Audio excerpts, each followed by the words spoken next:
Je veux vous dire quelque chose. Il y a des personnes dans chaque saison de notre vie que Satan assigne et envoie rien que pour nous exaspérer. Ça peut être un voisin ou un collègue. Restez avec nous dans Jouissez de votre vie.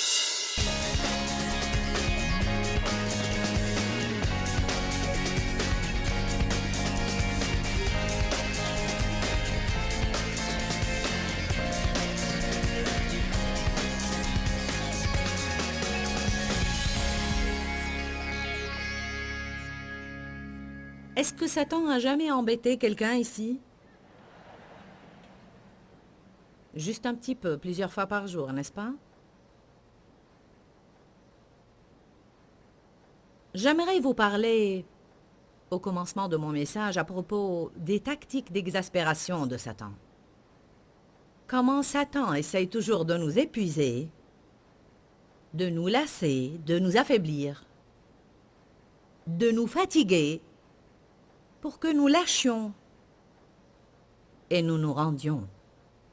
Peut-être vous avez lu ces versets ou peut-être vous ne les aviez jamais remarqués, mais ils confirment ce que je dis. Daniel 7, 25 dit « Il proférera des paroles contre le Très-Haut et mettra à l'épreuve les saints du Très-Haut. » Deux choses que Satan essaiera de faire. C'est proférer des paroles contre Dieu, dire des mensonges à propos de Dieu. Il ne t'aime pas, il ne te viendra pas en aide. Ou il entendait ce qu'il a dit pour tous sauf pour toi. Il essaiera toujours de vous épuiser. J'ai eu une de ces expériences épuisantes cet après-midi après la réunion matinale. Qu'est-ce qui s'est passé? Bien, on a été à un bon restaurant et tout était bien sauf que c'était horriblement lent. Ce qui n'est pas bon pour moi parce que il faut que je rentre pour étudier. J'aime prendre une petite sieste. Mais j'ai dû rester et dédicacer des livres, puis j'avais un rendez-vous d'affaires. Avez-vous jamais remarqué que quand on n'a pas beaucoup de temps, tout a l'air de prendre un temps fou? Tout était vraiment inhabituellement lent. Alors nous avons quitté et sommes rentrés à notre chambre d'hôtel. J'avais exactement 2 heures et j'allais passer 1 heure à étudier et 1 heure à me reposer. Mais nos clés ne voulaient plus fonctionner dans la chambre d'hôtel. Aucune clé ne marchait. Elle fonctionnait hier soir. Elle fonctionnait ce matin. Mais d'une manière ou d'une autre, ces hôtels aiment changer les serrures quand on sort. Et personne n'avait l'air de savoir ce qui se passait, mais on a dû attendre avant de rentrer. On est rentré dans la chambre et j'avais besoin d'eau chaude pour quelque chose. Alors j'ai ouvert l'eau chaude dans l'évier. Et un peu plus tard, j'ai entendu ce qui m'a semblé être le son d'eau qui débordait. L'évier était bouché. Et l'eau débordait de l'évier sur le marbre, sur mes produits de beauté, sur mes brosses, sur toutes mes affaires et jusqu'à par terre. Alors j'ai dû essuyer le parterre et nettoyer mes affaires. J'ai fini avec mes études et je me suis étendue. Je suis un peu en retard, mais j'avais toujours 45 minutes pour me reposer. Je me suis étendue dans le lit et la sirène d'alarme a retenti dans l'hôtel.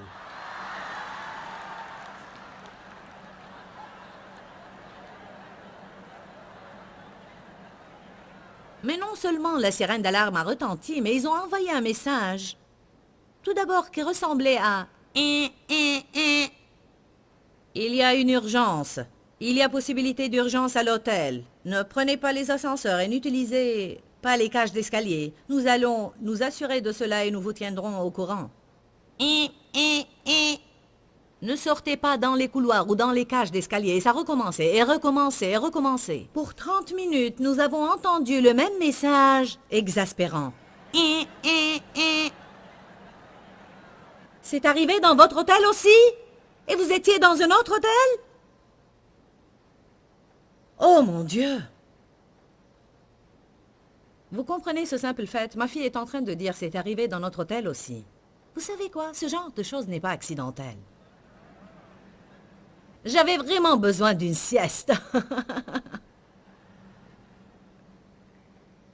les tactiques éprouvantes de Satan. Il y a tellement de choses pareilles qui se passent dans nos vies. Mon expérience aujourd'hui a été évidente. Mais il y a une chose que vous devez comprendre. Écoutez-moi bien, parce que pour certains d'entre vous, ceci peut être un des messages les plus importants que vous ayez entendus depuis longtemps. Je vais partager avec vous quelques expériences que j'ai vécues pendant les 18 mois passés, et c'est des expériences que je n'ai pas beaucoup partagées avec les autres. En réalité, j'ai subi une attaque et... Maintenant, je réalise que c'était juste après le début de mon apparition télévisée en Inde. Il faut que vous compreniez que quand vous avancez spécialement contre le royaume des ténèbres et vous faites quelque chose pour le royaume de Dieu, Satan n'aime pas ça. Amen. Chaque personne qui va achever ce qu'elle a commencé pour Dieu doit être prête à tenir bon, surtout durant les attaques qui vont sûrement venir. Une des choses que Satan essaye de faire est d'utiliser un principe appelé gradualisme pour nous éprouver. En d'autres termes, un peu par-ci, un peu par-là, un peu par-ci, un peu par-là, un petit mensonge, un autre petit mensonge, un autre petit mensonge, un autre petit mensonge, un autre petit mensonge. Parfois, c'est tellement graduel que vous ne réalisez même pas ce qui se passe. Et avant de vous en rendre compte, vous avez un problème et vous ne savez pas comment. Vous ne discernez pas que c'est Satan. Alors vous pensez, qu'est-ce qui ne va pas en moi? Ou même pire encore, parfois vous commencez à blâmer les autres personnes. Si tu ne faisais pas ça, je ne me sentirais pas comme ça. Et si tu ne faisais pas ça? Parfois, les attaques de Satan arrivent soudainement, mais souvent, ils sont bien graduels et lents. Satan a un plan. Mais souvent, on ne le remarque pas parce qu'une grande partie de son plan, en fait, consiste à lasser les saints. Éprouver veut dire réduire petit à petit. Un peu cette minute-ci, et un peu la minute d'après, un peu aujourd'hui, et un petit peu plus le lendemain. L'épuisement est presque imperceptible. Les gens n'en sont pas conscients. Et pourtant, le résultat final est là, vous êtes épuisé. Vous êtes maintenant prêt à tout quitter, prêt à vous rendre, à tout lâcher, et vous ne savez même pas comment vous en êtes arrivé là. Vous n'avez plus de force ni de vision, et c'est vraiment dur de ne pas avoir de vision. Écoutez-moi, nous devons avoir une vision pour l'avenir. Même si votre vision se limite à nettoyer votre armoire, il faut l'avoir. Il faut quelque chose vers lequel vous tendez. Nous sommes un peuple qui doit avoir une vision. Sans vision, le peuple dépérit. Ils n'ont plus rien qui les incite, rien vers lequel ils tendent.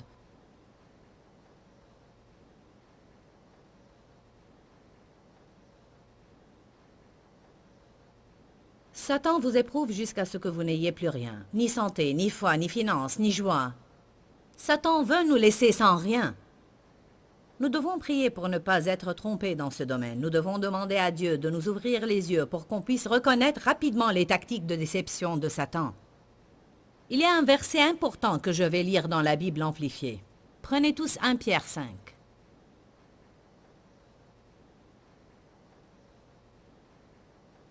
J'ai repéré ce verset au début de mon cheminement avec Dieu. Il m'a aidé souvent dans ma vie et je prie que si vous n'avez jamais lu ce verset, qu'il soit imprégné dans votre vie. Et si vous n'avez pas la Bible amplifiée, la Bible que vous avez entre vos mains aura ce verset traduit un petit peu différemment. Alors écoutez-moi. 1 Pierre 5,8. Soyez bien équilibrés, tempérés et sobres. Soyez vigilants et attentifs en tout temps. En tout temps, pas de temps en temps, mais en tout temps. Car votre parti adverse, le diable, rôde tout comme un lion, affamé et rugissant, cherchant quelqu'un qu'il pourra dévorer. Bien. Ceci me confirme que le diable ne peut pas dévorer n'importe qui. Il cherche quelqu'un qu'il pourra tromper et leurrer. Nous permettons à Satan de le faire par notre manque de connaissances. Et souvent par notre paresse. Parfois, nous endurons Satan plus longuement que nous devrions.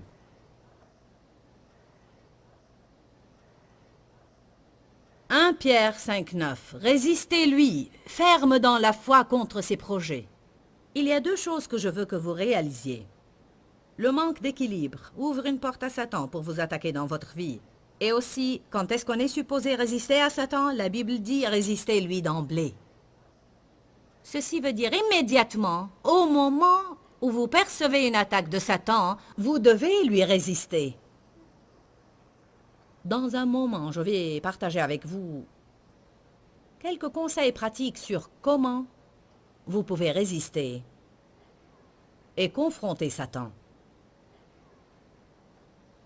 Soyez ancrés, établis, forts, immuables et déterminés, sachant que c'est par le même genre de souffrance que la communauté des frères épandue dans le monde passe. Pourquoi est-il important quand vous passez par des temps difficiles de réaliser que d'autres passent par cela aussi? Une des choses que Satan essaye de faire est de vous isoler et de vous faire croire que vous êtes les seuls qui endurent ça. Pourquoi moi? Ça aide à réaliser, pas que ça doit vous faire plaisir que d'autres personnes souffrent, mais ça aide à réaliser, je ne suis pas la seule à passer par là. Peu importe combien vous souffrez ce soir, quelqu'un d'autre souffre plus que vous. Quelqu'un quelque part ou quelqu'un ici dans cette salle ce soir vit une situation encore pire que la vôtre. Alors une des choses que nous devons éviter est d'avoir ces scènes de pitié de soi-même et de désolation. Résistez à Satan dès son attaque. Je vais vous montrer 3 versets. Et par ces versets, je vais vous montrer comment Satan, impitoyablement, continue à faire la même chose, jusqu'à vous lasser. Actes des Apôtres, chapitre 16, verset 17.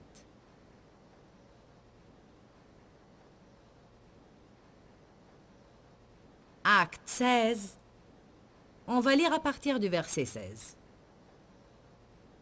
Quand est-ce que Satan vous attaque? Quand vous essayez de faire quelque chose de bon. Satan vous attaquera quand vous faites quelque chose de bon et quand vous faites quelque chose de mauvais.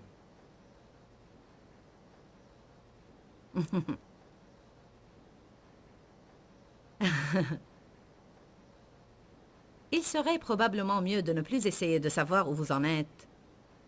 Parce que souvent, nous perdons notre temps en essayant de comprendre qu'est-ce que j'ai donc fait. Qu'est-ce que j'ai fait? Demandez à Dieu si vous avez fait quelque chose de mauvais et si vous l'avez fait, repentez-vous.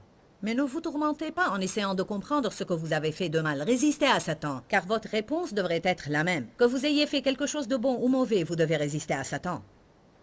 Vous devez résister à Satan. Personne ne peut le faire pour vous.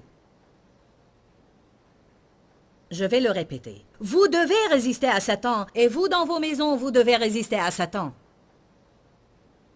Vous qui écoutez à la radio et où que vous soyez, vous devez résister à Satan. Il y a un temps dans notre vie où nous devons faire face à Satan par nous-mêmes et non pas recourir à quelqu'un pour vous débarrasser de lui. Acte 16, verset 16 dit « Un jour que nous nous rendions à la prière », je veux que vous remarquiez qu'ils allaient à la prière. Nous rencontrâmes une servante qui avait un esprit divinateur. Il y avait en elle un esprit mauvais qui la poussait à prédire l'avenir. Et elle rapportait beaucoup d'argent à ses maîtres en faisant des prédictions. Et elle se mit à nous suivre, Paul et nous, en criant à voix haute. « Ces gens-là sont des serviteurs du Dieu très haut. Ils viennent pour vous annoncer la voie du salut. » Ce que je trouve vraiment intéressant est que ce qu'elle disait était vrai. Mais c'était quand même irritant parce qu'elle avait un esprit mauvais. Avez-vous jamais été dans la présence de quelqu'un qui disait la vérité, mais malgré ça, il vous irritait? Vous savez, nous devons apprendre à donner plus d'attention au discernement que Dieu nous donne en notre fort intérieur et pas toujours regarder aux choses avec la raison. Nous avons engagé des gens dans le ministère qui étaient, je veux dire, ils ont toutes les qualifications. Ils disent exactement ce qu'il faut, mais pour une raison donnée, je ne suis pas tranquille. Au début, vous avez un peu la hantise de faire confiance à ça parce que vous ne voulez pas refuser quelqu'un simplement parce que vous avez un pressentiment. Mais j'ai appris avec les années que je dois lui faire confiance. Je ne sais pas si Paul a attendu bien des jours parce qu'elle disait la vérité, ou peut-être pour autre chose. Mais pour quelque raison, il ne l'a pas confrontée directement. Verset 18. « Elle fit ainsi pendant bien des jours. » Je veux que vous réalisiez que, quand Satan décide de vous aggraver, Il continuera et continuera et continuera et continuera et continuera et continuera jusqu'à vous lasser. Faites attention. Et elle fit cela pour bien des jours. Finalement, Paul, irrité, excédé et exaspéré. J'avais dit que j'allais vous parler des tactiques d'exaspération de Satan. Satan a envoyé cette fille. Nous pourrions simplifier cela et dire pour l'exaspérer. Je veux vous dire quelque chose. Il y a des personnes dans chaque saison de notre vie que Satan assigne et envoie rien que pour nous exaspérer. Ça peut être un voisin ou un collègue. Ou un membre de notre famille. Alléluia.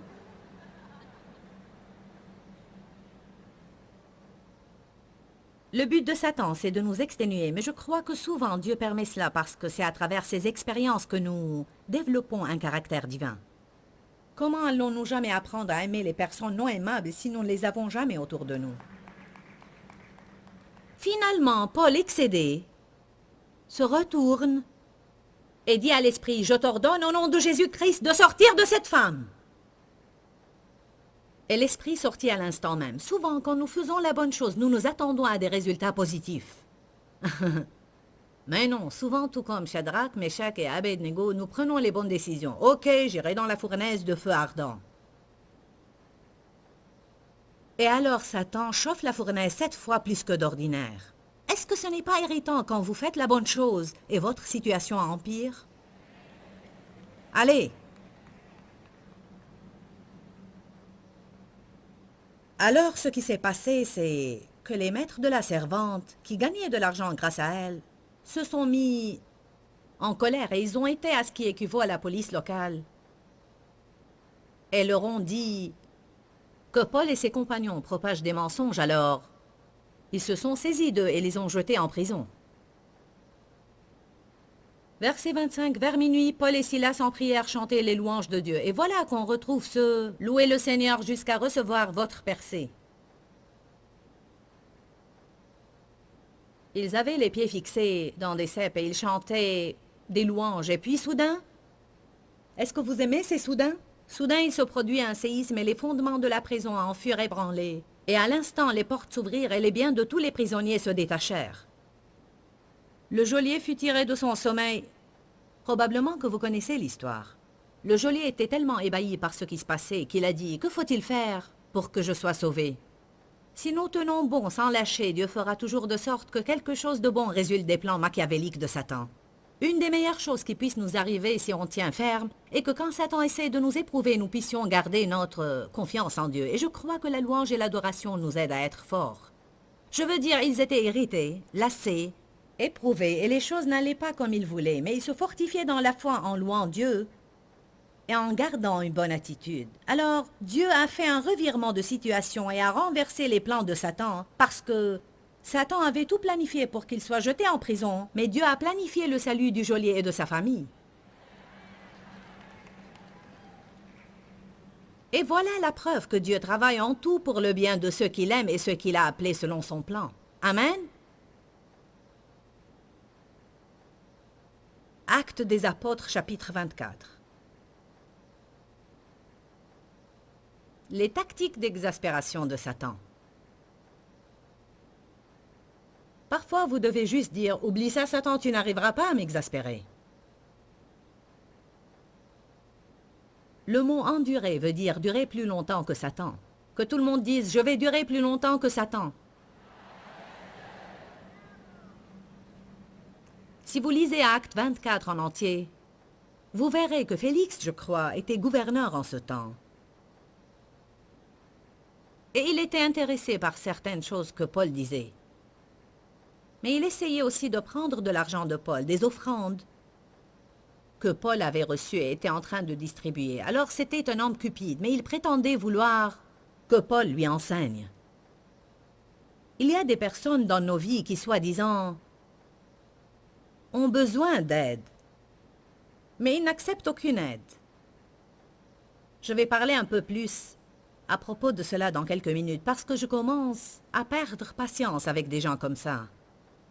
Parce qu'ils vous épuisent. Ils sont envoyés dans nos vies pour drainer tout ce que nous avons et nous épuiser. Et ils n'ont aucune intention de changer. Ils veulent parler de leurs problèmes, mais ils ne veulent pas en finir. Et ils veulent les ressasser, mais ils ne veulent pas être libérés. Et quand ils vous auront épuisé, ils recommenceront de nouveau avec une autre personne. Et j'ai vu ça se répéter plusieurs fois dans ma vie. Il faut qu'on devienne un peu plus discernant parce que Satan se sert de notre amour pour Dieu et de notre désir d'aider les gens et d'être utilisé par Dieu. Souvent, nous nous sentons coupables si on dit à quelqu'un « Tu sais quoi, tu ne veux vraiment pas d'aide, tu es juste en train de m'utiliser. » Alors pourquoi tu ne ferais pas ce que tu veux? Et si jamais tu te retrouvais à un point où tu voudras vraiment de l'aide, alors reviens.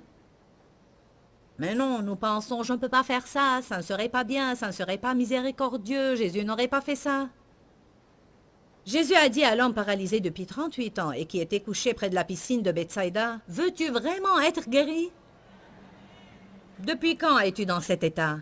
Ça fait 38 ans que je suis là en attendant que quelqu'un me mette dans la piscine, mais chaque fois que j'essaye d'y aller, un autre y descend avant moi. Alors Jésus lui dit, « Est-ce que tu veux réellement guérir? Lève-toi! Lève-toi! Allez, je t'aiderai, mais fais quelque chose pour toi-même aussi. Ne reste pas là à m'épuiser alors que tu ne veux que rester là à te lamenter. » J'ai maintenant en tête une personne avec qui j'ai travaillé d'une manière incontinue pour plus de 20 ans. Le diable cherche indéniablement à nous épuiser, mais nous pouvons lui résister par le pouvoir de la prière. Dites-moi, est-ce que vous avez pris des notes aujourd'hui? Une des meilleures façons de profiter au maximum des enseignements que vous entendez quand vous regardez mon programme est d'avoir un crayon, un cahier de notes et votre Bible, et les choses qui réellement parlent à votre cœur, les phrases clés ou les écritures, notez-les simplement pour que vous puissiez continuer votre étude dans votre temps de prière. Le plus d'attention on donne à la vérité qu'on entend, et plus elle devient réalité dans notre vie. Ceci est juste une des façons que je peux vous encourager à faire pour que vous puissiez profiter au maximum de ces programmes. Prenez l'habitude de prendre des notes, notez les écritures, et puis cherchez-les dans vos Bibles par vous-même plus tard. Nous voulons vraiment que vous ayez une vie de prière puissante. Je veux que vous ayez la foi dans vos prières, et non pas avoir peur ou bien douter de vos prières. Je sais de quoi je parle parce que, même jusqu'à présent, souvent après que j'ai fini de prier, l'ennemi essaye de me faire sentir que je n'ai pas communiqué, je n'ai pas prié assez longtemps ou je n'ai pas prié comme il faut. Et j'ai toujours à me rappeler de libérer ma foi dans mes prières et me rappeler que mes prières n'ont pas à être éloquentes ou longues. Il faut simplement qu'elles soient sincères. Dis-leur que je les aime. Dans ce livret, Joyce Meyer donne une révélation de l'amour de Dieu pour nous. Pour obtenir ce livret gratuitement, écrivez-nous à Joyce Meyer, boîte postale 40095-6300, Larnaca, Chypre. Ou bien visitez notre site web www.joycemeyer.org/fr.